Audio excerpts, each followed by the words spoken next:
नमस्कार। आप देख रहे हैं संतोष पाठक ऑफिशियल। सभी दर्शकों को का स्वागत और अभिनंदन, और साथ में संतोष पाठक जी जो हमारे साथ जुड़े हैं उनका भी स्वागत और अभिनंदन। बहुत बहुत नमस्कार शिव जी, और संतोष पाठक ऑफिशियल के तमाम दर्शकों को भी नमस्कार। और आज एक बार फिर हम अपनी इस स्टोरी में एक बड़ी खबर लेकर आपके सामने आए हैं। जी शिव जी।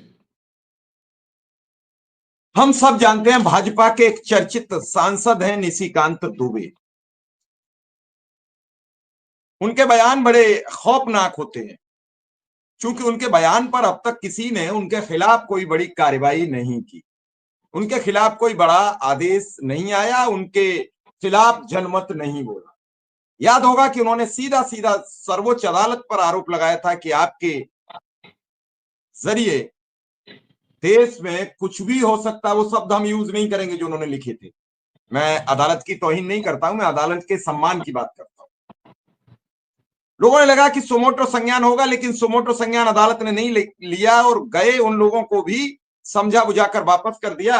वहीं अदालत के खिलाफ एक छोटी सी टिप्पणी पर हमारे एक पत्रकार साथी पर अदालत ने सुमोटो संज्ञान ले लिया।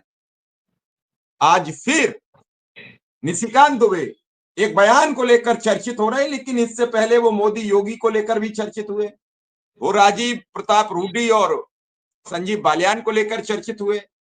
उस चुनाव में वो हार गए, झारखंड में खुद हार गए, मुख्यमंत्री बनने का सपना धरा का धरा रह गया।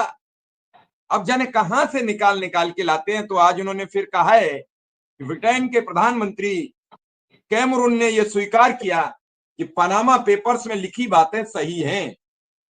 भारत सरकार को पनामा पेपर्स और पैराडाइज पेपर्स के बारे में आयकर विभाग द्वारा, ईडी द्वारा कार्रवाई कर देनी चाहिए।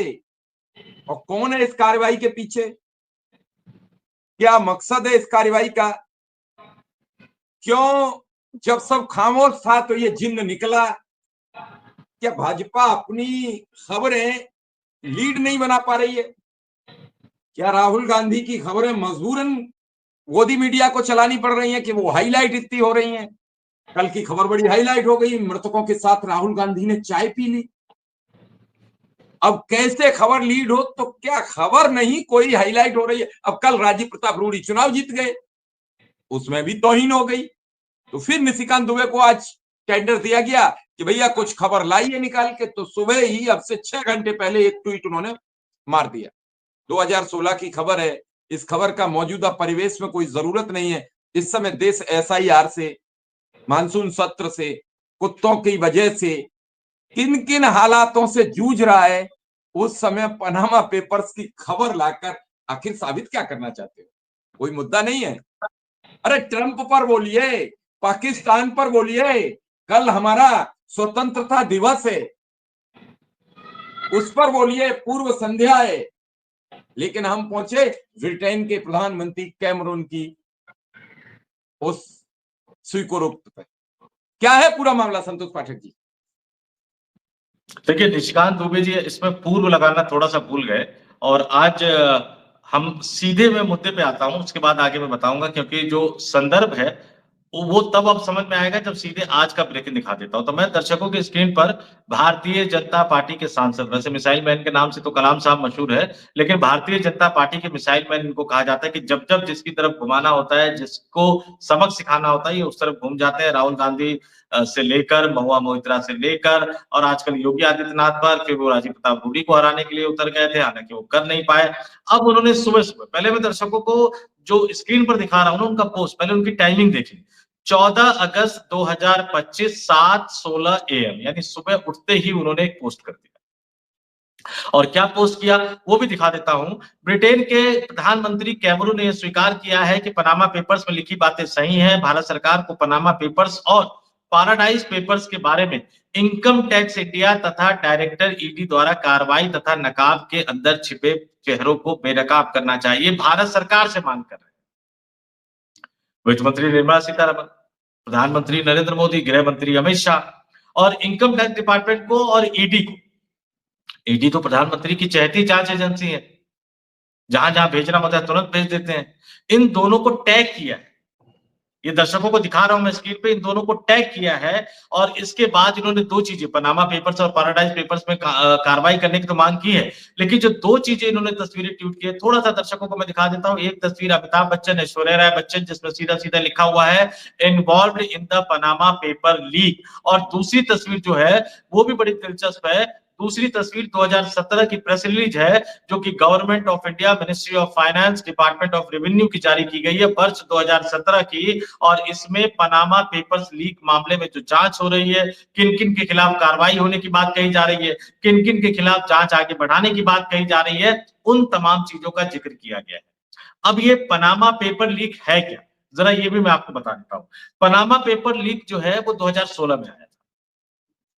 अमिताभ बच्चन, ऐश्वर्या राय बच्चन की तरफ तो घूम गए, निशिकांत दुबे कार्रवाई करने की मांग कर रहे हैं, लेकिन अडानी साहब को भूल गए। अब अडानी साहब को भूल गए या लगा कि नहीं अडानी साहब का नाम लिख दूंगा तो प्रधानमंत्री नाराज हो जाएंगे, पता नहीं क्यों, लेकिन वो अडानी साहब को भूल गए। अब ये पनामा पेपर लीक कांड क्या है, जरा ये भी बता देता हूं। 2016 में खोजी पत्रकारों के एक संघ ICIJ ने खुलासा किया, मनी लॉन्ड्रिंग के एक बड़े मामले का खुलासा किया, और इसमें दुनिया भर के कई प्रख्यात हस्तियों, बड़ी हस्तियों का इसमें नाम था।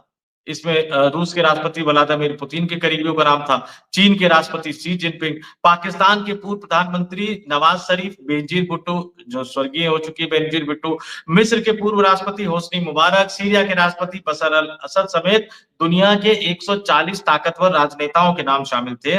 भारत की अगर मैं बात कर लूं तो इस लिस्ट में अमिताभ बच्चन, ऐश्वर्या राय बच्चन, DLF के KP सिंह, इंडिया बुल्स के समीर गहलोत, और प्रधानमंत्री नरेंद्र मोदी के करीबी मित्र धन्ना सेठ, अडानी ग्रुप के चेयरमैन गौतम अडानी के भाई विनोद अडानी समेत 500 भारतीयों के नाम, 500 भारतीयों के नाम थे इस पूरे मामले में। और इन 500 भारतीयों के नामों में क्या क्या हुआ दुनिया भर में, जरा ये भी बता देता हूं मैं।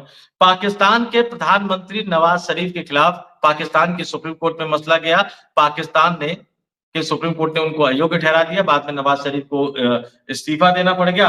2017 में पाकिस्तान के सुप्रीम कोर्ट ने अयोग्य ठहराया, उनको इस्तीफा देना पड़ा, और इसके साथ ही आइसलैंड के प्रधानमंत्री को भी इस्तीफा देना पड़ा। और जिन ब्रिटेन के प्रधानमंत्री का उस समय डेविड कैमरून हुआ करते थे, जिनका जिक्र निशिकांत दुबे कर रहे हैं, उन्होंने कबूल किया कि हाँ मुझसे मेरा इसमें था, उन्होंने अपनी गलती मानी, अपनी गलती कबूल की, लेकिन ये मामला आगे बढ़ता चला गया। दुनिया भर के 2 राष्ट्राध्यक्षों को अपने पद से इस्तीफा देना पड़ा, बाद में नवाज शरीफ को सजा तक सुना दी गई। लेकिन भारत में क्या हुआ, मैं ये सब संदर्भ के लिए लिहाज से बता रहा हूं।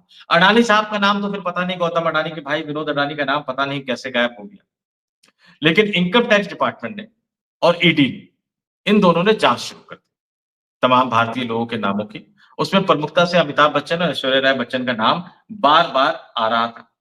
2017 में एक खबर छपी कि पनामा पेपर लीक के मामले में मुंबई की जो ईडी की जो विंग है वो 100 से अधिक व्यक्तियों और संस्थाओं से पूछताछ करेगी, जिसमें 3 बॉलीवुड हस्तियों के नाम भी है। और 2016 में, उससे पहले इनकम टैक्स डिपार्टमेंट का एक जवाब दिया गया, इनकम टैक्स डिपार्टमेंट ने अमिताभ बच्चन को नोटिस भेजा, अमिताभ बच्चन ने जवाब दिया, अमिताभ बच्चन के जवाब से इनकम टैक्स डिपार्टमेंट संतुष्ट नहीं हुआ, तो उसके बाद इनकम टैक्स डिपार्टमेंट का एक बयान भी छपा कि इनकम टैक्स डिपार्टमेंट संतुष्ट नहीं है और वो और सवाल वो भेजेगी। उसके बाद 2017 में ईडी ने कुछ सवाल भेजे, ईडी को उन सवालों के जवाब मिल गए, लेकिन उसके बाद ईडी के हवाले से खबर आई कि ईडी संतुष्ट नहीं है, तो पूछताछ के लिए इनको सम्मन जारी किया जाएगा। 2021 में ईडी के दिल्ली के ऑफिस में ऐश्वर्या राय बच्चन के साथ कई घंटों तक मैराथन पूछताछ की गई थी। ये सारी चीजें मैं बता रहा हूं आपको 2016, 17, 18 और 21, और आज हम कहां बैठे हुए 2025 में। और निशिकांत दुबे साहब 2025 में अपने ही प्रधानमंत्री नरेंद्र मोदी को, अपने ही सरकार के वित्त मंत्रालय की एजेंसी इनकम टैक्स डिपार्टमेंट को, जांच एजेंसी, प्रधानमंत्री मोदी की चहेती जांच एजेंसी ईडी को टैग करके अमिताभ बच्चन और ऐश्वर्या राय बच्चन की तस्वीरों को शेयर करते हुए ये कह रहे हैं कि भाई इनके खिलाफ कार्रवाई कब करोगे, इनके खिलाफ जोरदार कार्रवाई क्यों नहीं हो पा रही है। और इसके साथ ही साथ वो कह रहे हैं कि जो चेहरे हैं, नकाब के अंदर छिपे चेहरों को बेनकाब करना चाहिए, कब करना चाहिए। सवाल यही कि अचानक अमिताभ बच्चन और ऐश्वर्या राय बच्चन की तरफ कैसे मुड़ गए, भारतीय जनता पार्टी के सांसद निशिकांत दुबे। आखिर एक चीज समझ में नहीं आई, अमिताभ बच्चन तो अभी ऐसा कुछ कर भी नहीं रहे हैं, अमिताभ बच्चन तो ऐसी अभी लीड में भी नहीं है। आखिर ये सब चीजें आ क्यों रही हैं इस समय? खबरें तो बहुत कुछ हैं, खबरें ढेर सारी हैं, और उन लीड खबरों पर चर्चा होनी चाहिए, उन लीड खबरों पर बातचीत होनी चाहिए, लेकिन उन लीड खबरों पर तो खबर हो नहीं रही। पाठक जी, खबरों का जो मैं पूछना चाह रहा हूं आपसे कि खबरों को मोड़ा जा रहा है या खबरों से घबराई सरकार खबर एक नई पैदा कर रही है? 2017 में ये प्रेस रिलीज जारी हुई तो किसकी सरकार थी केंद्र में? नरेंद्र मोदी की सरकार ने अब तक 8 वर्ष में कार्रवाई क्यों नहीं की? अब तो जो उनका ट्वीट पे प्रेस रिलीज है उसे पूरे 8 वर्ष हो चुके हैं, तो 8 वर्ष खामोशी क्यों? इसका जिम्मेदार कौन?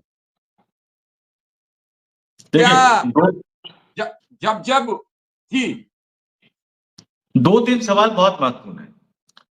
2016 का मामला, 500 भारतीयों के नाम, और ये कब आया? अप्रैल 2016 में, जब वहां की कंपनी की डिजिटल आर्काइव से करीब 1.15 करोड़ फाइलें लीक हो गई।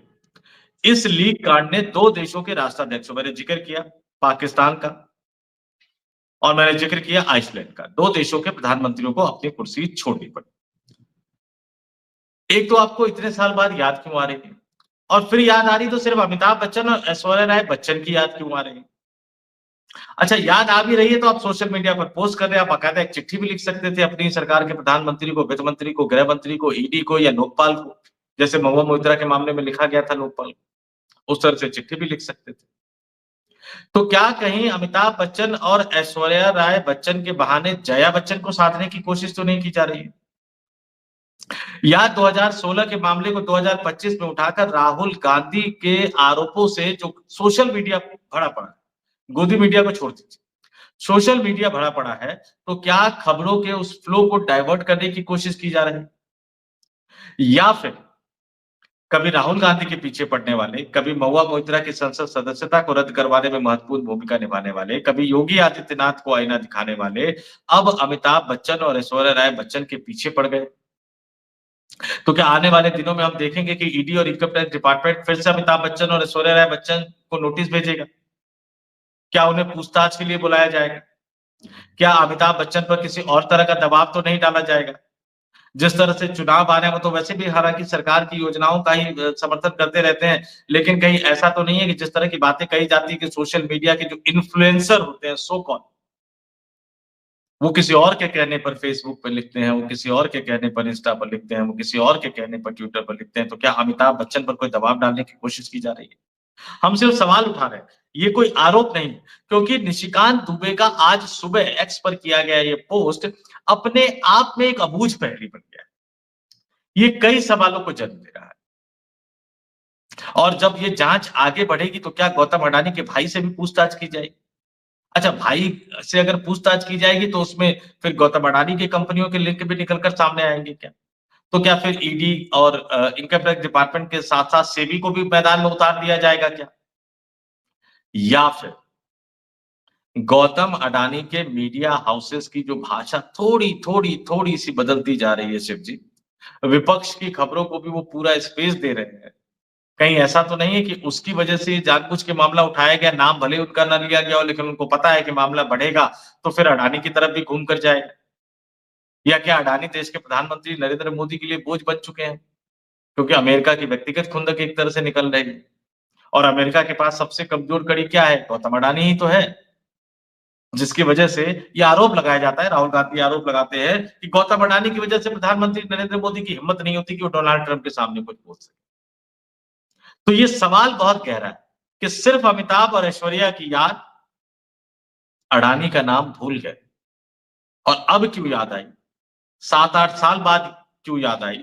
और जब याद आ ही गई है तो सिर्फ 2 लोगों को क्यों, इन 500 में से जो 498 लोग हैं, जो कंपनियां हैं, जो उद्योगपति हैं, जो नेता है उन सबके नाम क्यों नहीं सामने आते? हमें ये तो पता लगे कि कौन से राजनीतिक दल का कौन सा नेता है जो मनी लॉन्ड्रिंग में लगा हुआ है, इस देश का कौन सा उद्योगपति है जो मनी लॉन्ड्रिंग में लगा हुआ है। अमिताभ बच्चन ने हालांकि उसी समय इस आरोप को खारिज कर दिया था कि नहीं, उनका इस पूरे मामले से कोई लेना देना नहीं है। अमिताभ बच्चन ने बाकायदा एक बयान जारी करके कहा था कि उनके नाम का मिसयूज किया जा रहा है, जिन कंपनियों को लेकर उन पर आरोप लगाया जा रहा है उन आरोपों में कोई सत्यता नहीं है। बार-बार जब मीडिया कर्मियों ने उनसे पूछने की कोशिश की तो उन्होंने कहा कि सरकार से इस सवाल का जवाब पूछना चाहिए, क्योंकि वो जो भी पैसा बाहर ले गए हैं वो नियमों कानूनों के तहत ले गए हैं और बाकायदा जो भी इनकी आय हुई है, इनकम हुई है, उसका उन्होंने टैक्स पे किया है। ये अमिताभ बच्चन का जवाब उसी समय आ गया था। तो रह कर सरकार जागती है। और फिर ये भी ध्यान रख लीजिए कि सितंबर में नरेंद्र मोदी साहब के जो रिटायरमेंट की बात आ रही है, तो प्रधानमंत्री पद का जो सबसे बड़ा दावेदार मोहन भागवत किसको बना के भेजेंगे? नागपुर से एक जमाने में भेजा था उन्होंने, भारतीय जनता पार्टी का राष्ट्रीय अध्यक्ष बनाकर, प्रधानमंत्री पद का दावेदार बनाकर। नितिन गडकरी दुर्भाग्य से दिल्ली लॉबी के सामने लड़ नहीं पाए थे। उनके कारण भारतीय जनता पार्टी का संविधान बदला कि दोबारा वो अध्यक्ष बन सकते हैं, लेकिन पूर्ति का मामला आ गया, वो अध्यक्ष नहीं बन पाए। तो कहीं ऐसा तो नहीं है कि अब गुजराती लॉबी को ये लग रहा है कि देवेंद्र फडणवीस को प्रधानमंत्री बनाकर राष्ट्रीय स्वयंसेवक संघ दिल्ली भेज सकता है, मोदी को ही कह सकता है कि आप छोड़ दो, देवेंद्र फडणवीस बनेंगे। तो उसी से पहले महाराष्ट्र की आर्थिक जगत में, मुंबई की बॉलीवुड जगत में एक नई तरह की हलचल पैदा करने की कोशिश की जा रही है। ये तमाम सवाल है, ये तमाम शंकाएं, और इन तमाम सवालों के जवाब या तो खुद निशिकांत दुबे दे सकते हैं आगे आकर सोशल मीडिया पर, क्या कैसे, या फिर ईडी और इनकम टैक्स डिपार्टमेंट की जांच किस तरह बढ़ेगी, उससे इन सवालों के जवाब मिलेंगे। और फिर अगर अगले 24 से 48 घंटों में मोहन भागवत साहब का एक और बयान आ जाता है, शिक्षा और स्वास्थ्य तो उन्होंने बोल ही दिया, दिमाग खराब ना हो इस वजह से वो प्रार्थना उन्होंने कर ही ली अपने लिए। अगर कोई तीसरा बयान आ जाता है तो समझिएगा कि जो ये गुजराती वर्सेस आरएसएस की लॉबी के बीच में जो लड़ाई चल रही है, उसी लड़ाई के तहत ये पोस्ट किया गया है या करवाया गया है। और मैं बता दूं कि भारतीय जनता पार्टी के आला कमान के बहुत करीबी और भरोसेमंद नेता निशिकांत दुबे हैं, और उन्हें बहुत ही महत्वपूर्ण टास्क की जिम्मेदारी दी जाती है। और निशिकांत दुबे, आप उनको पसंद करें या ना करें, आप उनको लाइक करें या डिसलाइक करें, लेकिन ये बात मानकर चल लीजिए कि जिनके पीछे वो पड़ते हैं फिर पड़ जाते हैं। कभी-कभी नाकामयाबी हाथ लगती है, संजीव बालियान को जिता नहीं पाए, राजीव प्रताप रूडी जीत गए, और वो 100 वोटों की जीत को वो लाख से गुना करके कई लाख वोटों की जीत बता रहे हैं। तो पता नहीं वो निशिकांत दुबे को आईना दिखा रहे हैं कि अमित शाह को बता रहे हैं कि देखो लड़ना मत मुझसे, नहीं तो मैं ये कई गड़बड़ लाख हो वोटों जाएगी। से मैं कई लाख वोटों से आगे हूं, मुझसे मत लड़ना। मुझसे मत लगना। तो ये तमाम चीजें हैं, लेकिन ये बड़ा दिलचस्प है, इसलिए मैंने कहा कि मैं दर्शकों के सामने लेकर आऊं कि निशिकांत दुबे अचानक से उनको अमिताभ बच्चन और ऐश्वर्या राय बच्चन की याद क्यों आ गई। बाकी दर्शकों के ऊपर छोड़ता हूं, दर्शकों से कहूंगा कमेंट करके जरूर बताइएगा कि निशिकांत दुबे के इस ताजा ट्वीट के बारे में आपका क्या मानना है, पनामा पेपर्स लीक कांड के बारे में आपका क्या मानना है, अमिताभ बच्चन ने जो 7-8 साल पहले सफाई दी थी उसको लेकर आपका क्या मानना है, और ऐश्वर्या राय बच्चन से जो ईडी के दिल्ली वाले दफ्तर में जो पूछताछ हुई थी उतने सालों बाद अभी तक, क्योंकि जो पूछताछ हुई वो पूछताछ हुई 2021 और 2025। अरे कुछ गलती निकली होती तो गिरफ्तार कर लेना चाहिए था ना। अरविंद केजरीवाल को कर लिया था, हेमंत सोरेन को कर लिया था, मनीष सिसोदिया को कर लिया था, क्यों छोड़े हुए हो? या तो क्लीन चिट दे दो अगर गलती नहीं निकली है, और गलती निकली है तो गिरफ्तार करके जेल के शिक्षकों के पीछे भेजो। लेकिन जरा ये भी बता देना कि गौतम अडानी के भाई विनोद अडानी को आपने क्लीन चिट दे दी है, या फाइल ही नहीं मिल रही है, या वो दोषी है तो जेल के अंदर क्यों नहीं है दोनों भाई। जी शिव। चलिए, बड़ी आपने महत्वपूर्ण बात में फंसा दी है दर्शक, और हमें भी इंतजार रहेगा उस कमेंट का कि आखिर निशिकांत दुबे ही क्यों बनते हैं भाजपा के खेवनहार। भाजपा के नहीं, मोदी शाह एंड खेमे के खेवनहार। भाजपा के तो खेवनहार बहुत हैं भाई। राजीव प्रताप रूडी चुनाव जीते हैं तो कहीं तो भारतीय जनता पार्टी के ही जा रहे हैं, लेकिन संजीव बालियान आ रहे हैं, ये कहा जा रहा है कि शाह खेमे को बड़ा झटका, गुजरात लॉबी को बड़ा झटका। तो कहीं ना कहीं बहुत सारी चीजें अभी हमें सोचनी पड़ेंगी। और फिलहाल सुप्रीम कोर्ट के सामने कई मुद्दे हैं, कुत्ते बचाएं, राजनीति बचाएं, चुनाव आयोग बचाएं, मोदी सरकार बचाएं, करें तो करें क्या। सर्वोच्च अदालत के पास सबके मामले विचाराधीन है, देखेंगे क्या निर्णय लेती है। लेकिन इस मामले पर एक सनसनी फैलाने की कोशिश की है, और मुझे लगता है कि आज ये लीड स्टोरी नहीं बनेगी, कोई और खबर निशिकांत दुबे को ढूंढ के लानी पड़ेगी। तब तक हम प्रतीक्षा करेंगे नया उनका स्ट्रक्चर या नया ट्वीट क्या आता है, नया एक्स पर पोस्ट क्या आती है। तब तक के लिए हम विदा लेंगे दर्शकों से। दर्शकों का, संतोष जी का बहुत बहुत आभार, बहुत बहुत धन्यवाद। बहुत बहुत धन्यवाद, नमस्कार और आभार।